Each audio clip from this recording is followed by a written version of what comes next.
The man who lost in the finals of the team sealed in Somerset. Yes, his team actually beat my team in the last round to make top taste? 4. It was not pleasant. I beat him though, so. Oh, okay. So a little, my teammates let me down. A little dirt off your shoulders there. You're gonna see Skarren here with Junk Reanimator, a deck that Brian Braunduin has abandoned, but Frank is still with it. He's gonna start off with an Overgrown Tomb here. We're gonna be underway. Spanier playing the blue-white deck that's starting to pick up a little bit here, moving away from red because of Burning Earth. While Junk Reanimator not scared of Burning Earth apparently.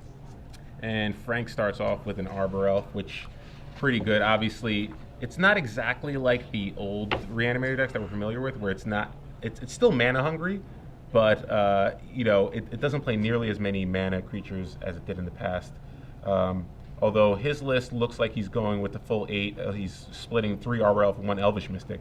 But he also has 4 copies of Loxodon Smiter, which we see here. And I think that's sort of a concession that they made against some of the red-green decks that were popping up. Jerry Thompson wrote an article about it where, they wanted to play Reanimator because everybody was playing red-green on Moto, so they just started adding Loxodon Smiters and Unflinching Courages to their sideboard just to crush those decks. So that's sort of a concession to that. But it also happens to be good against Blue-White Flash, which we saw Joe immediately dealt with a Detention Spirit. Skarren going to come across with that Arbor Elf here, so we'll see if he has anything interesting to do in the second main phase. What I find kind of interesting here is you see a Loxodon Mystic, see if he has a land. He does in Godless Shrine. What I find really interesting is that if we wind the clocks back, 4 months ago, it looks like we might say, okay, we're going to see Jace Architect of Thought, a card we're going to get to in just a moment as it's going up. But if we had wind the clocks back 4 months ago, like maybe when Brian Braunduin was actually experiencing a lot of success with Junk Reanimator, I think he would be thrilled to get paired against this deck. The Acidic Slimes and everything else, Sin Collectors. But because the format is so different now, I don't think that he's going to beat up on this deck very well, Will Skarren. You see he's going to tap some mana and cast a Thragtusk here, where before it was like, all right, Game 1, do my thing. Game 2, let's get the Acidic Slimes in there, get the Sin Collectors, disrupt you, and your blue-white deck doesn't really have much of a chance because I'm more than happy to go along with you with Cavernous Souls and Angels and stuff like that. But we're looking at a very different version of Junk Reanimator now with Discipeful Wallace, with Smiter, less Angels, a Serenity, stuff like that. Yeah, when Brian was playing this deck in Edison a while back, they had Acidic Slimes main deck, where Skarren has Loxodon Smiters, and where he had Shadowborn Demons, they used to have Sin Collectors. So it's like their deck is definitely more geared towards beating beatdown decks than control decks. Yes. So I think things have flipped around, and rightly so. Obviously, red-green was becoming more prominent, so you needed a way to contend with that. So you give up a little against control in order to make sure you're good against all the aggressive decks that we're seeing out there. But again, he still has tools. He has Thragtusk, he has Restoration Angel, and after board, he doesn't have as many cards, but he still has cards like Liliana the Veil. He has another Cavernous Souls, along with Blood Baron of Viscopa, which is pretty good against blue-white control. So not bad at all. You can see Revelation for 2 here from Spanier after Thragtusk did come in for 4, not 5, due to Jace Architect of Thought. Speaking of Jace, you see Spanier's going to take his turn, probably play a land here. Got a Howled Mountain there at least. This was a card that dominated the Pro Tour Dragon's Maze in San Diego in May. Here's a Detention Sphere here. Ooh, this can be pretty bad for Joe right here. Frank does have the Restoration. Does he have an Essence Scatter? So Detention Sphere looked like it was targeting the Thragtusk, but Frank does have a Restoration Angel to blink it, effectively fizzling, so to speak, the Detention Sphere and netting Frank another Beast token. Now Jace is, we kind of saw this, I'm going to do something crazy here and compare this to Jace the Mind Sculptor. But when Jace the Mind Sculptor got released, it didn't really find a home right away. There was difficulty finding a home. Because of Blightning and Bloodbraid Elf and Jund was oppressive and all that stuff. But once those cards rotated out and people were even finding a home with Jace then, Patrick Chapin with that blue-white Marshall Kuhn Mindspring Jace deck, once it rotated out and the new set came in, Jace was dominant. We all remember the Callblade days. I think we'd rather forget them, myself personally. Here's a Snapcaster Mage. Looks like it's going to be on blocking duty. I feel like Jace Architect of Thought it's not going to go through the same power level, but I feel it's going to go through the same transgression of once rotation happens, I think that's when this Jace is going to be a big deal. I mean, this thing, its abilities are insane. Its ultimate is nowhere near as good as Jace the Mind Sculptors, of course, but it's not irrelevant. And this card has the ability to dominate a game because if it's going to be anything like the Pro Tour was in Dragon's Maze, this is going to be a really good card moving forward. Yeah, and the question is, how aggressive is the format going to be? The more aggressive the format, the less good Jace is going to be. And that's the thing we don't know. I mean, are we going to see more decks like Josh Utter-Layton's Mono Red Beatdown and Craig Wesco's Green White deck crop up, or we're going to see more of those Aetherling decks. Yeah. You know, it really depends on what the meta game is going to be. But I agree with you. I mean, Jace has the potential to be very dominating given the right format. And it also depends on what the aggressive decks look like too, right? Because if we're looking at Josh Layton's deck, which is like it's a mono red deck, but it's like a little bit smaller, so Jace's +1 is actually good against them. Where Wesco's deck laughs at the +1 with Advent of the Worm and Smiter and all these gigantic booms getting into the red zone. Yeah, sure, my guys are. My Advent of the Worm's a 4/5 instead of a 5/5. I don't care. Attack you, ignore your Jace, move on. That'll be interesting to see what the aggressive decks look like here. The Spanier looked like he was looking for a Supreme Verdict off of that Jace, was unable to find one, so Skarren's going to move to his turn. Looks like we're going to keep getting in the red zone, and his creatures are fully powered now, too. Yeah, Frank got a little greedy last turn. He just attacked Jace with his Thragtusk, as opposed to attacking with all his creatures, both the Restoration Angel and the Garrick token, to ensure that it left play. So Joe had a Snapcaster Mage in order to block the Thragtusk and save his Jace and get another activation off of it. So let's see what it looks like. Frank is attacking with everything now because Jace wasn't up last turn, so his creatures actually don't have -1. So Jace is going to lose, and looks like the elves were attacking Jace. Everything else is attacking Joe. See, Restoration Angel's going to snipe that token, and we know that, of course, Joe has to dissipate. Frank knows that because of Jace. You guys all saw that at home. Here's a Loxodon Smiter. Can't dissipate that one. Well, you can if you want, but it's not going to do anything. So Smiter's going to come in, and it looks like right now for Spanier, he's going to cast a Think Twice in the end step. It might be Supreme Verdict or Bust, my friends, as he draws a Restoration Angel off Think Twice. Let's see what the draw is this turn. Looks like it was a land. It's an island. Yeah, I'm surprised Frank actually cast the Loxodon Smiter as well, because if Joe does have the Supreme Verdict or Terminus or something, then he has the Dissipate that Frank knows about. So Frank's backup plan of Unburial Rites won't really work. Yeah. So he's exposing himself a little bit here, but doesn't look like Joe has anything. All right, so here's another Restoration Angel. So we're going to get some blockers on into Thragtusk, into Loxodon Smiter. 3, 4, 5, 6. That's going to put Spanier down to 1. That's not none. So Joe has another turn to draw a Supreme Verdict here, which is pretty good because now he's able to deal with the Thragtusk. Yeah, that's a big deal there. So a top deck Supreme Verdict would still put him in good place. He's still got the Dissipate in his hand. He's going to flashback a Think Twice too. So draw 1. Didn't quite make it out very well. Draw 2. And he does have 4 copies of Supreme Verdict, correct? Take a look here. Well, it looks like we have an Augur Bowl, so we might have an Augur. Okay. Might have an Augur to dig for Supreme Augur Verdict. doesn't do very well on camera here at SCG Live, so we'll see what happens. Hit 1 and 2 and 3. Yep, 3 to the bottom. And a Classic miss. Augur. Classic Augur here. Classic Augur. When you need him the most, he delivers 3 lands. That's right. Only 26 spells in the deck. No big deal, right? Put those lands to the bottom. Thank you very much. Frank Skarren going to win game number 1 here over Joe Spanier. Junk Reanimator up 1 over Blue-White Flash. We'll start with Joe's sideboard here, as he's got some work to do outside of drawing Supreme Verdict. He's got a Cavernous Souls. He's got a second Aetherling in his sideboard as well. Not really either card going to matter here very much. 2 Dispel, 2 Negate, 2 Terminus, 3 Blind Obedience, 3 Planar Cleansing, 1 Celestial Flare. What's happening in my mind right now is nothing here for the Junk Reanimator matchup. Like, there are tools, obviously, but there's nothing that's like, hey, I'm here to beat Junk Reanimator.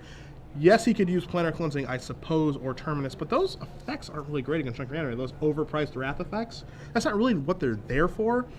Celestial Flare, pretty poor. Dispel, obviously not very good. Negate is okay, I guess, but not great. I mean, boarding an additional Aetherling lets him close the game out pretty well, but Aetherling in that situation wouldn't have been very good at all. It doesn't look like he has very much for this matchup. Would you agree? Yeah, it's kind of unfortunate because, again, I don't think this was the matchup that he was preparing for. I agree with you. I think Aetherling has to come in just because he needs a way to close out games. Junk Reanimator just is too grindy of a deck. You don't want him to start getting Cavernous Souls on Angel Serenity, especially if you don't have any way to interact with the graveyard to just grind you out. So I think you need to bring in the Aetherling. It's one of the ways that you can just try to end the game really quickly. I think you also probably want to bring in the Terminus. This is another way to wrath the board as opposed to putting them into the graveyard. A cheap way too. Yeah, so you can potentially top deck it. So I don't love to be honest, I don't love the Tension Sphere. Okay. In this matchup, you just saw it there with Restoration Angel. It's actually pretty risky to just tap out in your main phase to play the Tension Sphere on a creature. Same thing with Celestial Flare. I don't like the Celestial Flare in the main deck. I could see maybe, unless you're afraid of like the Loxodon Smiter draw, I just don't think Celestial Flare does enough, especially with the amount of elves that Frank is playing. It's so easy to play around. That's the bad part, right? Like if Skarren is aware that this deck plays Celestial Flare, I don't think it's the industry standard at this point of this deck playing copies of Celestial Flare. I think some do, some don't. But if Skarren thinks that Spanier has access to Celestial Flare, it's like ridiculous easy to play around. Yeah, it's just not hard to do at all. I think if I were Joe, I'd probably bring in the Terminus and the Aetherling for the 3 detention spheres, and I would consider boarding out the Celestial Flare for a negate, just because you want to be able to deal with some of the Planeswalkers that you could see, like Garruk. But again, he doesn't have that many options. No Rest in Peace is rough. I mean, no Rest in Peace is rough, and again, I think the Junk Reanimator has moved away from relying on its graveyard. As you take a look at Skarren's deck list, he's got Smiters and Shadowborn Demons and stuff like that. So even if there was Rest in Peace here, it's not something that would really be attractive to me. Like, yes, he would board it in, and yes, it would probably be okay, but I'm just convinced that, this matchup is difficult for him because Frank's threats are super efficient. He can play them ahead of schedule, and it forces Spanier to have mass removal in a big way. And if he does have mass removal, then Unburial Rites is actually going to be pretty good. As you take a look at Frank's sideboard here, the card that you mentioned right off the top, Blood Baron Viscopa, certainly getting in. Yeah, he's got 2 copies of Blood Baron, 3 copies of Liliana, 1 Obsidian, 1 Cavern of Souls, 1 Slayer of the Wicked, 4 Unflinching Courage, 1 Putrefy, 2 Prophet of Loss. The last few cards I mentioned, Unflinching Courage, Putrefy, Prophet of Loss, Slayer of the Wicked, I don't see any of those coming in. Definitely see the Cavern of Souls, the Obsidian, and the Blood Barons coming in. I mean, again, Cavern of Souls, very difficult for Blue-White to deal with, and you're playing powerful threats like Blood Baron and Obsidian. Those are, again, especially because Joe doesn't have any cards like Renounce the Guild, very difficult for Joe's deck to deal with. So I could definitely see those 4 cards coming in. The question is Liliana. Does he really want Liliana against Blue-White Flash? I personally don't think you really want Liliana. Obviously, a 3-mana Planeswalker seems good against Blue-White, but the problem is Joe has cards like Think Twice and Sphinx Revelation to regain the card advantage, and I think the Liliana is really more against decks like Hexproof. So I'm not sure if Frank's going to be boarding into Lilianas, but I could definitely see him bringing in the Blood Barons, the Obsidian, and the Cavern of Souls. Yeah, I can see an argument both ways for boarding in versus leaving it out. I think I could see it coming in sometimes, but on the draw in particular, I'm not sure you really even want it. Sure. So Spanier's going to start off with an island. He's going to be slow and steady, of course, while Frank is going to try to accelerate ahead of him, and he's going to be able to do that with an Avacyn's Pilgrim off an Overgrown Tomb. So Skarren will start at 18. Spanier with just a Plains and going to pass back here. So we'll see if maybe we do have a Loxodon Smiter draw yet again. I think I saw one through that quick shuffle in his hand. It's such a sweet draw against Blue-White Flash. That's why I love playing Naya, because a Loxodon Smiter is just such a beating in this format. Like, people don't play it nearly enough. It's really, really good. And here it comes down against Blue-White Flash. They can't even counter it. There's nothing you can do about it. You got to hope to have Azorius Charm or a turn 4 Wrath. So I'll tell you, we're going to see a lot of that card. I feel like post rotation for these green-white decks. There's a Moorland Haunt for Spanier. Did cast a Think Twice on the end of Skarren's turn. So we have a Moorland Haunt, Plains, and an island. So Joe's not really telegraphing whether or not he has the double white here. So Frank doesn't really know whether or not he should keep putting pressure on and committing more to the board. He could just get, obviously a turn 4 Wrath from Joe is pretty devastating, but does Joe even have the Wrath? Yeah. Or does he even have the double white? It's like, this is a tough situation for the non-blue-white player, because you never know, should I commit more to the board? Should I play it safe? Do I play around Wrath? I don't know. He's going to commit now if he's going to play an Elvish Mystic after an attack for 5. The nice thing, too, is, he doesn't have to commit there if he doesn't want to. As you see, Spanier's going to flashback Think Twice, so he's going to get to see 2 fresh new cards. Supreme Verdict, the newest one that's drawn. See if he has white mana or not. I think that's a question, and he does there's not. That Cavern of Souls. He is kicking himself for not making that an Azorius Guild game. Now we're going to play a Grizzly Salvage here. So Temple Garden Forest, a Shadowborn Demon. Here's a second Temple Garden and a Thragtusk of the cards that are revealed. But what I was going to mention is that, it's really nice for Skarren now because he doesn't have to commit anything else because he's got a good enough clock now because Smiter is so big. And the best thing is that if Joe does, let's say he Azorius Charms the Smiter this turn, that kind of leaves the window open for Frank saying, okay, he definitely doesn't have a double white or he doesn't have the Wrath. I'm probably going to just play another threat here. And either way, he could just play a Thragtusk. I mean, Thragtusk doesn't care about Wrath. Yeah. You can certainly pick up some information here. There's Resto Besto. It's going to slide in here. Looks like it's going to go eat that Avacyn's Pilgrim, not going to go chump blocking on Smiter. So Spanier's going to move down to 11, and we'll see. Skarren did not attack with that Elvish Mystic, so it feels like we're going to see something post-combat 5 mana. Probably our good friend Thragtusk. Yeah. And there it is. Thragtusk comes down, bring Frank up to 21. And Joe, you know, again, he doesn't have double white. The Restoration Angel, though, it can give him some breathing room. It can block and trade with a Thragtusk. And, woo, there's a Terminus. Top deck Terminus. All right, that'll turn some things around here. So everything's going to go away. Beast Token going to come in for Thragtusk, of course. Yeah. But this allows Spanier to actually turn some things around a little bit. So the only thing is that it actually, I don't know, I think Joe really wanted to land there. Obviously, Terminus is okay, but I don't know. It's not, he's still not in great shape. He's not doing great, but... Yeah, you know, Joe baby drops steps. down, the Beast comes over, drops Joe down to 8. What kind of follow-up does Frank have here? It looks like we have just 2 L's. So Joe can still get a rat here. All right, There it Glacial is. Fortress. All right, so now he can play Magic a little bit here. Verdict going to do a little, I guess we can call it a 2.5 for 1. Yeah. Yeah. So Verdict does his job. Frank is just left with 4 mana now. And there's a Smiter, a little more pressure. 2-turn clock now for Joe. Yeah, but if you're Spanier, this is exactly where you want to be, because now you can actually start to draw some cards, maybe a Zori's Charm something. He's just going to pass the turn back. Could have, you know, cast Planar Cleansing on that Smiter and traded 1 for 1 if he wanted to. Opted not to, so he's going to go down to 4. Looks like he's going to use his life total as a resource. Well, this smells like a Sphinx's Revelation to me Yeah. then. Sphinx of Revelation for one of my 4 remaining wrath effects. Yeah. He used the Terminus and then let's remove it. Hit 2 and 3, so he draws 2 lands and his Singleton Snapcaster Mage. So building a little bit of velocity here. Draws a Think Twice for the turn as well. Might want to cash in that Planar Cleansing now that he has in his hand. Not sure. You see him organizing mana. 6 of it now. Yep. Yeah, with Frank only playing a Pilgrim there, I think you're pretty safe to just play the Cleansing here, especially since you have a Snapcaster Mage. Yep. And you drew another Think Twice, so you're in pretty good shape for the following turns. Yeah, Frank, yeah, at this point, Joe has all the mana he needs. He has plenty of permission in his hand, and he even has Snapcaster Mage to rebuy any of the Wrath effects or the Sphinx of Revelation in his graveyard. Yeah, this is the driver's seat, as it were, because now Spanier has multiple syncopates in his hand. He can syncopate. You know, he can pick and choose now, Yeah. which is the difficult spot if you're Skarren, because when the blue-white deck can pick and choose on what it cares about versus drawing cards versus playing threats, then you're in a world of trouble here, as you're going to see a flashback Think Twice, might see an original Think Twice here as well, as Spanier is going to start to get through his deck, try to find some more options and attempt to get this game over with. And this is the thing where we mentioned how Aetherling can help close games out quickly. Frank can still draw a Cavern of Souls and an Angel of Serenity to rebuy some of those Loxodon Smiters, and there's really nothing Joe can do about that. So if Joe's not able to draw an Aetherling to try to close his game out, then Frank can still pull away, even though it doesn't look great for him right now.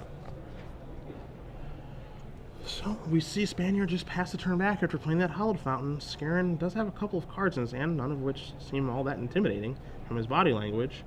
See him flicking through his cards here. And it looks like he maybe did bring in the Liliana, and you could see how, like, again, Liliana not very effective. I don't think it could be worse right now. Yeah, if you want pretty it to much be. the worst card. So Restoration Angel on the end step. No, you know, and I like the Restoration Angel just getting on the board, like not waiting for a Snapcaster or waiting for an Augur Bolus. Let's start to get some damage and let's put some pressure on Skarren and try to get this game over with. Force him to react a little bit, Yeah. so he has to move into Spanier's reactive spells of Syncopates and his Zori's Charms and all that good stuff. Yeah, Joe really has no reason to do anything right now. No, not at all. Here's a Putrefy. Gonna take care of that Restoration Angel. Certainly not worth fighting over. You can take care of that one. I've even got a Moreland Haunt. Start making creatures, so not a big deal. And there is Liliana. Liliana does come down here. Does Joe care? That's the question. It feels like it's, you know, he's got multiple syncopates in his hand, so it's like, might as well counter it. You know, don't want to deal with the headache of that thing going up and down and all around. So Liliana draws a syncopate from Joe, and Joe's going to flashback Think Twice here. Doesn't have enough mana to activate the Moreland Haunt as well, so just going to untap now. Again, let's see if we can draw an Aetherling here. It looks like he does have an Aetherling. I think he has finally. Aetherling in his hand already, I believe. I think now is Yep. plenty of time to tap out for it. Yep. Yeah, because even if Frank does start going the Angel Serenity route, I just don't think once Aetherling's starting to attack you, there's really not much you can do about it. No, it's very difficult. And you see, Spanier even has 5 mana up as well, so he can make a Moreland Haunt. He can, play and flashback things twice, get deeper in his deck, can do everything he wants to. So here's a second Liliana the Veil. I think Spanier's probably going to dissipate this one. Why would you care though? I would just allow it to resolve and just kill it with your Aetherling. Yeah, I guess it's not going to do very much, right? Like, if he makes an Edict, he just blinks Aetherling out, and it makes him discard a thing twice or something that's relevant, and just finish it off. Yeah, I think I agree with you. I think you'd rather hold on to that dissipate than countering it. So Joe, still pretty good shape. You can start pumping Aetherling here. No reason not to. You have plenty of mana. Yeah, I mean, we're looking at a 3-turn clock here. Aetherling can become an 8/1, so 8 times 2 is 16, so it's going to be a 3-turn clock no matter what. So I think you make like a minor pump, and then you just finish him off over the next 2 turns here. Yep. Howl Fountain going to come into play, tap for Spanier, and pass the turn back. Hopefully he hasn't used too many of those counter spells to get himself in a little bit of trouble. Here's a Loxodon Smiter from Skarren. Can't counter that one, but again, that one doesn't matter very much. Yeah. At this point, there's not many cards that matter to Joe right now. Yeah. Aetherling's got that Smiter on check, plus he can just get through it. Looks like we're going to see a little bit of Think Twice action here again. Oh, Snapcaster Mage has me corrected. What is he going to target with that? 3? Looks like a Rev, probably. Yeah, again, I would have preferred to just save that on the Dissipate on the off chance you need to dissipate like a Putrefy. Sure. If Frank kind of uses a Putrefy as a fog for the turn, obviously you can save your Aetherling no matter what, but maybe Frank will try to fog you for a turn. I don't know. I mean, just doesn't seem like there's anything relevant right now. You just need to just make sure you kill him in 2 turns. Yeah, you just want to close the game out as fast as you can here with Aetherling, which I think we're probably going to end up seeing. Probably, I'm a little surprised not to see the unblockable activation. There we go. There it is. And then we're going to get pumps for 4. He can go for 3 this turn if he wants to do a 7 and then 6. So he's going to do it for 2. Going to put Skarren down to 7. You see his hands for Spanier. He's got to dissipate. He's got a Azorius Charm. The world is his oyster at this point, I believe. And so that is going to... I thought he was going to pick them all up. I was with you on that one. You see a reorganization of the lands. He's going to tap a couple of them. And I see a Mulch here. I call this the Reduke approach. You see Mulch going to turn over 2 Grizzly Salvage and Unburial Rights. 2 Unburial Rights. I call this the Reduke approach of never concede ever because, make your opponent kill you. It's just good practice because, there's that, you could hit that 1%er. Yeah. It's rare, but I've hit the 1%er in my career at least once, so you might as well make him kill you. So Frank concedes the game there, and Joe Spanier evens up the match to 1-1. So, again, Frank brought in the Leon. I wonder what he boarded out, because we saw a Shadowborn Demon, it looked like, when he milled with the Grizzly Savage. So he's got a Shadowborn Demon still in his deck.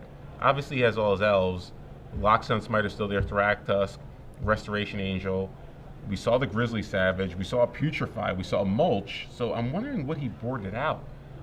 Maybe one of the Disciple of Bolus's, and I can't imagine he boarded out Angel Serenity. I'd be a little surprised if he boarded out Angel Serenity, but I could see him boarding... Oh, if he's got 2 in his main deck, I could see him boarding down to 1. Maybe he boards out, some number of mana accelerants because they're going to get cleaned up in the Wraths anyway. So maybe you don't want, the full 7 or 8. Yeah, but if I'm on the play, I think I want all those mana guys. Yeah, I think it shifts when you're on the play, and I think Liliana's actually good on the play as well. I think it's really bad on the draw, as you mentioned, but I think it's quite good on the play because you can't play it on turn 2. You can't start attacking the hand and put Spanier to actually have some difficult decisions on what to discard and what he wants to do and how he wants to navigate the turns instead of just letting him have all the options and his hand not under any duress. So yeah, is it better than Garrick? That's the question. I don't think Garrick's very good in this matchup. I mean, 2/2 Wolf, don't think it has much of an impact. It's really not going to flip very often. I mean, it can't take care of an Augur Bolas to flip, but I think those situations are going to be few and far between. Yeah. So I could see Garrick coming out. You traditionally think that Planeswalkers are quite good against the blue-white deck, but I think Garrick is this Planeswalker that's actually better in mid-range and aggro matchups than it is against a pure control deck like this one. Yeah. So Garrick and Disciple probably coming out for those Lilianas, especially on the play. The Shadowborn Demon, I'm surprised he kept that in because I think any of the 5 drops I have in my sideboard, I think I'd prefer. Either Blood Baron or Obzidite, I'd rather have than a Shadowborn Demon. Sure. Because Shadowborn Demon, you can kill a Restoration Angel, but do you really care about that? You can't kill an Aetherling. And the only other creature is Augur Bolas. So it doesn't seem like Shadowborn Demon is doing as much work as a Blood Baron or Obzidite could potentially for you. Okay. we'll see what the options are. We do have some round 1 winners for you guys. Wondering about some players at home. Chris Van Meter is 1-0, as is Brad Nelson, Justin Parnell, and Gerard Fabiano. Gerard the Great. So some big names off to a nice start so far this weekend of our 9-round Standard Open. If you guys do want to join in with us on Twitter, do feel free at SCG Live, hashtag SCGPHL for your tweets. Tell us what you think about these Theros cards as we do go over them, or perhaps where we should eat lunch in the Reading Terminal Market. Plenty of good options. Yeah, there are a lot of good options there. I know that that's where Osip and I will be dining at least once, maybe twice, over the course of this weekend. Little Denix. Yeah, so I've been told. I think that's my lunch today. You better not be wrong about this. Denix for lunch, Bassett's ice cream for dessert.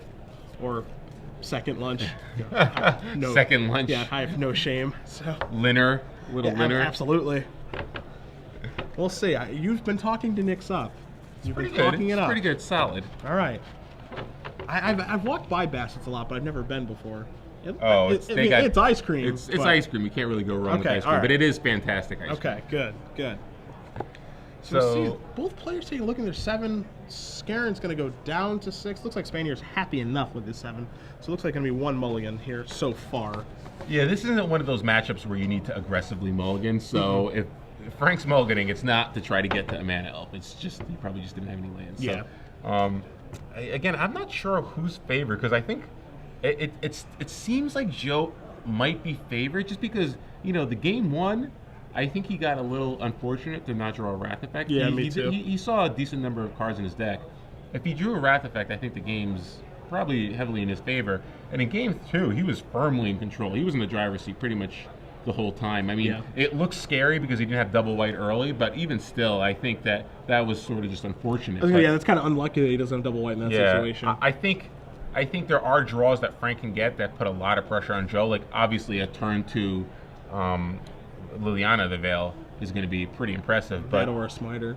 In general, I think the loss of Sin Collector and Acidic Slimes, it's kind of tough for the Reanimator deck to overcome the power of Swing Relation. Yeah, I just find it really interesting that if we were to wind the clock back like 2 or 3 months ago, I think this would be like so heavily in the Junk Reanimator's favor that's crazy. Oh yeah. Slimes would be flying everywhere. Sin Collectors, Restoration Angels. You kill the slime, I Unburial Rights it back. Like it's just an absolute nightmare. That's how Bronduin used to clean up on Esper. He used to clean up on Blue White Red Flash. There would be Obzidats flying around as well, which Blue White doesn't want to play against. Yeah. Now you've got all these tools that are good against aggressive decks, but this Blue White deck is the direct opposite of what those cards are good against. So as a result, you've got Shadowborn Demons flying around. Who cares? Relentless, Putrefies, like all this stuff that just promotes, having your deck be good against like a mid-range deck or an aggro deck, but not very good, against a pure control deck like this Blue-White Flash deck. Yeah, Smiter is obviously annoying. It can, especially if it comes down in turn 2 and you're on the draw. Yeah. But it's not nearly as annoying as like Sin Collector. Yeah. Sin Collector giving you like taking a card because you're like almost assuredly going to hit and giving you all the information of what you need to play around moving forward. When you're playing Smiter on turn 2, it's just like, all right, play a big dumb idiot, attack with it every turn until you deal with it. It's like, all right, I'll take 8, maybe 12, then wrath your board, and then start to take control of the game again. Yeah. Also being told that AJ Soccer, who barely made it in time for this tournament, has also started 1-0. So some faces in the crowd. Off to a nice start. So Skarren's going to play a Overgrown Tomb. He's on a mulligan to 5. No mana accelerant. Let's see if he can find some lands. Looks like he might have a couple there. I think he's got a Sun Petal Grove hiding out. So let's see. Frank can get a... Oh, it looks like he's got a second land, and we got a mulch here. So, he has to flip an Obsidat. Gets Temple Garden off it, Arbor Elf. So he gets 1 land off it. So not the best mulch ever. Yeah, but not terrible either. And also, of course, Obsidat being in the graveyard means he can't Unburial Rights it, so that thing's not gone forever. Yep. And we know that Spanier doesn't have access to Rest in Peace or, any graveyard removal like Purify the Grave or Beckon Apparitions, so... So it looks like Frank drew a Grizzly Savage for the turn, so allow him to dig a little more for lands along with an Unburial Rights to get back that Obsidat potentially. So we know that Joe doesn't have cards like Rest in Peace or Purify the Grave, so Unburial Rights, if it does resolve, we'll probably get that creature back. Joe casts Azorius Charm, just their cycle, after Frank just plays a land for the turn, and Joe passes back with an island. This is obviously where Joe wants to be. Here's a Grizzly Salvage. I wonder if he's going to counter that. He has to Syncopate, but he chooses not to. You counter that there? No, I don't think you can afford to, just, on the off chance that, like, a Liliana or a Garrett drops next turn. He's got a Liliana in the grip, too. So, looks like we got a land, Smiter. you know, at this point, I think you got to take Smiter and just start putting pressure. You gotta force Joe's hand, especially if you have a Smiter. You gotta try to force his hand there. That's what Skarren's going to do. The other options off the Grizzly Salvage were Arbor Elf, Elvish Mystic. There was an Isolated Chapel hanging out, and then a Mulch that he could not take. So he's going to take the Smiter. You see Skarren's hand. He doesn't have double black, but he's going to play Loxodon Smiter here. Yeah, and you know, the other option I think for Skarren there was the Isolated Chapel to get the double black and try to cast Liliana next turn. But I don't think you can bank on that. I think you want to just get some pressure on the board and force Joe to do something, which is, again, exactly what we're seeing here. And Jace is going to come in, and we do know that Skarren has a 5th land and a Thragtusk in his hand. The question is, can he draw? I believe he has a 5th land. He drew an Unburial Right, Rites. so that was a huge draw, So that's now great. Obsidian can come back, and Obsidian changes everything for how Spanier has to play the game. So the question here is, do you attack Jace or do you attack the face? No, I think you attack Jace. You think so? Okay. Yeah. Because you don't want him to get if you want to put him in a position where it was Disciple. I thought it was Unburial Rites too. I thought it was Unburial Rites. Yeah, so he did keep the Disciple in play. He draws 4 cards here and gains 4 life. Now Disciple power or toughness? I think it's so it's sacrifice another creature and you gain power.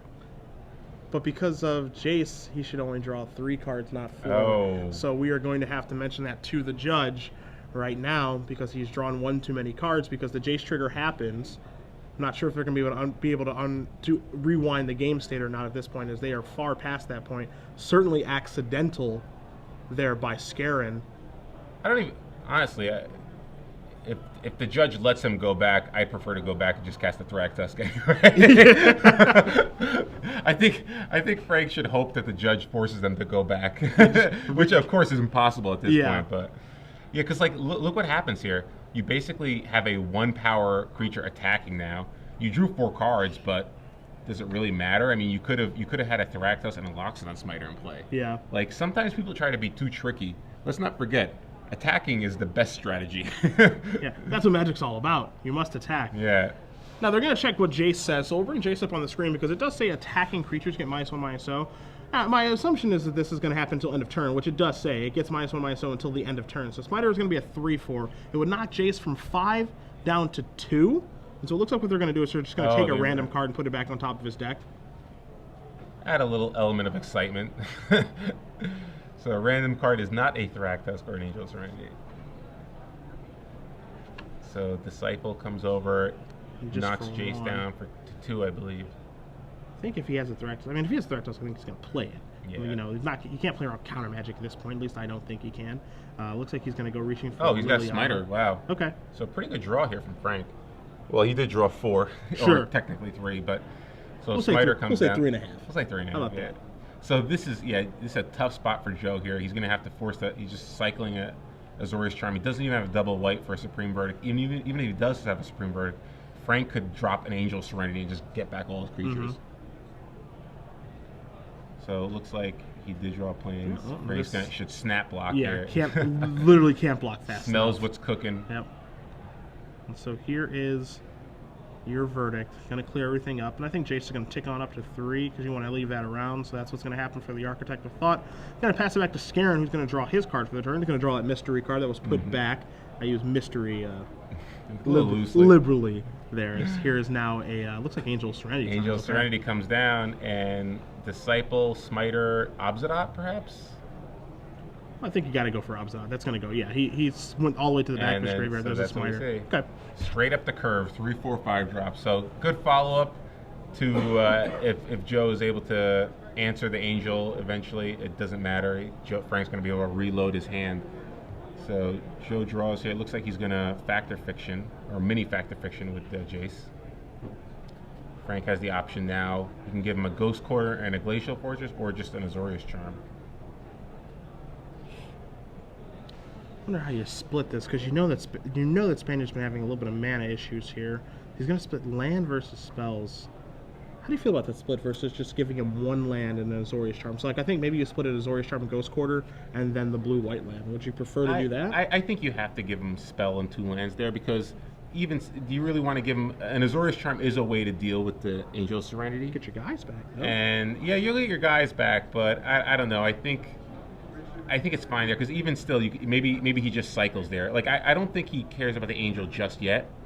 His plan is probably just take a couple hits. He's at 20. He's Sphinx Revelation in his hand potentially, so I don't think he's that afraid of the Angel just yet. He doesn't have to answer it right away, Sure. you know. Well, the Angel's going to come in the red zone. We saw Spanier just discard for his turn. Now Jace is going to bite the dust too. So Jace is finally taken care of. That's the only Jace that is in Spanier's deck list. He has 1 in his main deck, 0 in his sideboard. So we're through the Jace Architect of Thought part of this game. We'll see what Skarren wants to do in his second main. He's going to tap 5 mana here. Looks like a Thragtusk probably. Yes. If Thragtusk comes down. That's going to resolve. Snap resolve. And yeah, it looks like Joe's got plenty of ways to battle back. Now Liliana. I think we're going to see a counter spell that here. has to Yeah. be counter.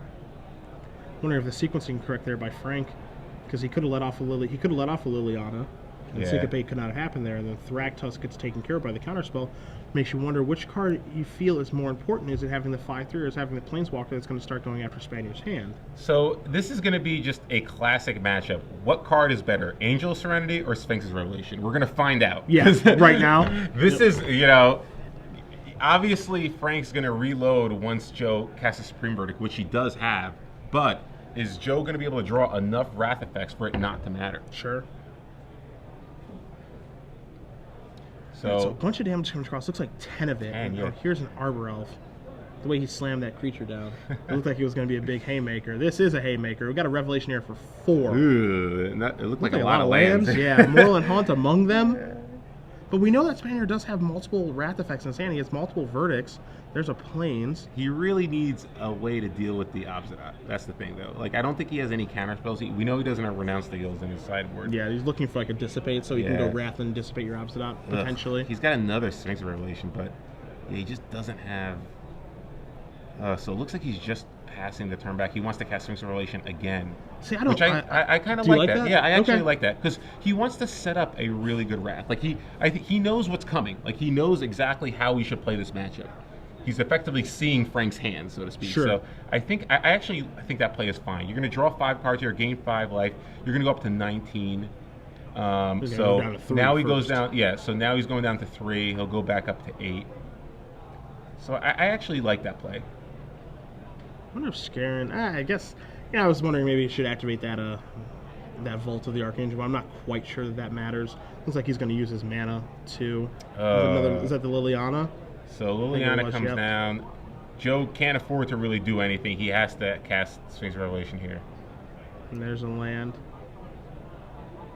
Again, if he draws an Aetherling, I think he has a way to deal with the Liliana. So it's not the worst thing in the world. Yeah, what it feels like me, because we're going to see Revelation 1, 2, 3, 4, 5, 6. It looks like to me what he needs to do is he needs to run into Planner Cleansing 4, 5. He needs to run into Planner Cleansing plus Dissipate. So he can go Cleansing, leave 3 mana up. Cleansing takes care of Liliana and everything else. Then he dissipates the Obsidat. And then he's got to deal with the Smiter and the Disciple, which I think his hand is going to allow him to do. But with all this being said, 3, 4. So it looks like we're going to finally see that Supreme Verdict come down. Yep, so that's going to clear everything up. I say everything loosely here, as 3 more cards are going to come back, and a Beast Token of that is going to come into play. Spanier sitting at 8 life. Liliana still in play as well, ticking up. Yeah, Planar Cleansing. Again, we know he has 3 Planar Cleansing in the sideboard. Did he bring them in, though? That's the thing. He brought in at least 1. He played 1 last game. Okay. Yeah, he played at least 1. We don't know if he brought in all 3, because he's got 5 Wrath effects in his sideboard, 3 Cleansing, 2 Terminus, to go along with 4 Verdicts in his main deck. I'm surprised he discarded both Think twice, as opposed to just getting rid of 1 land. I don't think you needed both lands right there. I think you want to cast. You still need mana. You still need card drawing. In order to pull your way out of this. So I don't like getting rid of both Think twice. I think getting rid of 1 in a land would have been fine. But Beast is going to come over, drop Joe down to 5. Liliana's probably going to uptick. And depending on what Frank has in hand, because we know Frank has spells. Yeah. Looks like he has a Loxodon Smiter, Disciple Bolas, and an Obsidian. Yeah, and then I think card. the other mystery card is another Liliana. Okay. But Joe does have a negate if that ever, becomes a factor. So he's going to start by tapping some mana here. He's going to start. Look like he's going to start with Smiter. Yeah, I think Frank is afraid of getting that Obsidian into play because I think at this point he figures Joe must have another Wrath effect because of the amount of cards that he drew. Mm-hmm. I really want. Maybe he thinks that he's just all in on that Obsidian. Sure. So or he really wants it to resolve. Looks like you're going to draw 3 cards, so he wants a little more information. There's Disciple Bullets on the screen for you guys. Hit 1, hit 2, hit 3. Cavernous Souls, I think, is one of the lands that he drew. Oh, wow. That can push through Obsidian now. I'm not sure if he's played his land or not this turn. Looks like the answer is no. So now here comes Cavernous Souls. That's going to name Mr. Obsidian. Yeah, That's in there. I just don't think that Joe has an answer to that. Outside of, maybe Frank attacking with it or something, of course, Cavern Naming Spirits push Obsidian through. Now we're going to see Liliana go up. So now, here's the issue for Spanier is that Skarren's coming at him from multiple angles. Yep. He's coming at him from the drain and brain angle, as Brian Bronduin would say, of Obsidian. He's coming at the Liliana angle, discarding the hand and then threatening the ultimate, and then Disciple Bolas will get into the red zone as well. So 3 different angles of attack here by Skarren, which makes things very, very difficult on the blue-white deck. And it's interesting, Joe decided not to flashback Think Twice. He's just making a Moorland Haunt token. Maybe he wants to try to attack Liliana down. I'm not sure you can control it very well at this point. I think that you kind of need a planar cleansing. But again, I don't know.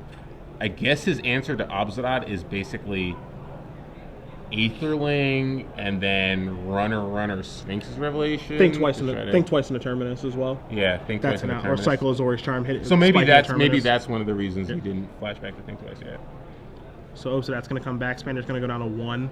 Now you certainly don't attack here with Obsidian because you don't want to get an Azorius Charm. So it's just going to be coming in and just draining and braining. Excuse me. Like that's all that's going to happen with it. And of course, Skarren, if he does draw a Restoration Angel, which I think he has one in his hand, he can actually blink Obsidian to try to get those last 2 points in. But yeah, you definitely don't attack with Obsidian. You don't want to get a Charm. Yeah, so let's see if we can get a Terminus here. Terminus off the Think Twice. Oh, so it looks like he is attacking. Wow. Well, I guess Frank has a Restoration Angel. Okay, yeah, sure. Yeah, and there's a rep. Uh-oh. For how much? Oh, I've got a response. It's a Restoration Angel. I'm going to blink this, and that is going to do it. So Frank Skarren is going to win this match 2-1 over Joe Spanier, Junk Reanimator, able to take down the control deck without Acidic Slime, without Sin Collector.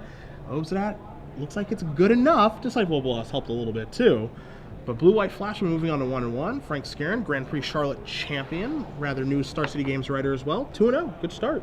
Yeah, good start from Frank. After a mulligan to 5, you think that you're just going to be out of it. Then he cast a mulch on turn 2, just hits 1 land.